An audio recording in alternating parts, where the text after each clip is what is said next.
What's going on, everybody? My name is Mike V. I am the owner and one of the DJs at DJR Music and Events, and I want to welcome you to the Weekly 3. Today, we're going to discuss 3 things that you need to ask before hiring your next event DJ.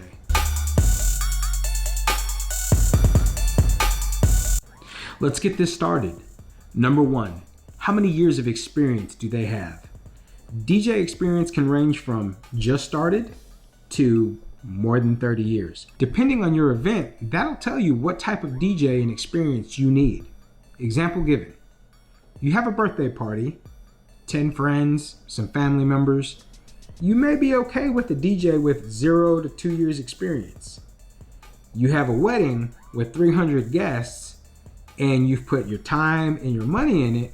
You're gonna want a DJ with a little bit more experience that knows how to read the crowd, knows when to turn the music up and turn the music down, who is comfortable on the microphone and has done it more than once. Experience is a huge part of picking a DJ for your event. Number 2, where have they DJ'd? It's really important to know where your DJ has spent his time gaining his experience.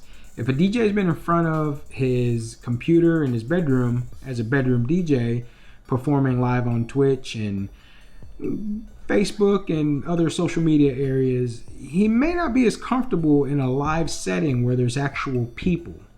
If you have a DJ who has DJ'd in a club or has done corporate events, the chances of them being more comfortable in front of your crowd, in front of your guests, are probably going to be a little bit higher because he's been there, he's done that. Once again, it falls back onto experience.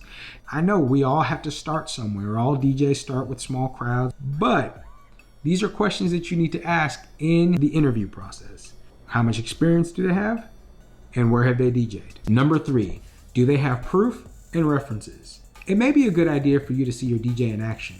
That way you can see how he reads the crowd, how he MCs, what his setup looks like, or how he is in the mix. You can do this by asking your DJ if he has a YouTube page, Facebook, Instagram, or maybe his website. All DJs like to show off what they have done. So my guess is your DJ is probably going to have this information. Word of mouth is my number 1 marketing tool. I tend to get my clients from other clients. They're happy with what I've done, so they tell somebody, or they put it on our website or our Facebook page, what we did well, what we did good, what they enjoyed. That's important, and that'll help you make the decision that you need to make when hiring your DJ. And that's my Weekly 3.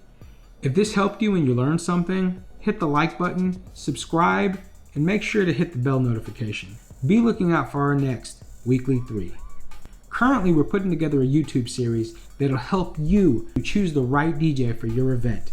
This will be coming up in the next couple of weeks, so stay tuned. Until next time, thank you all very much.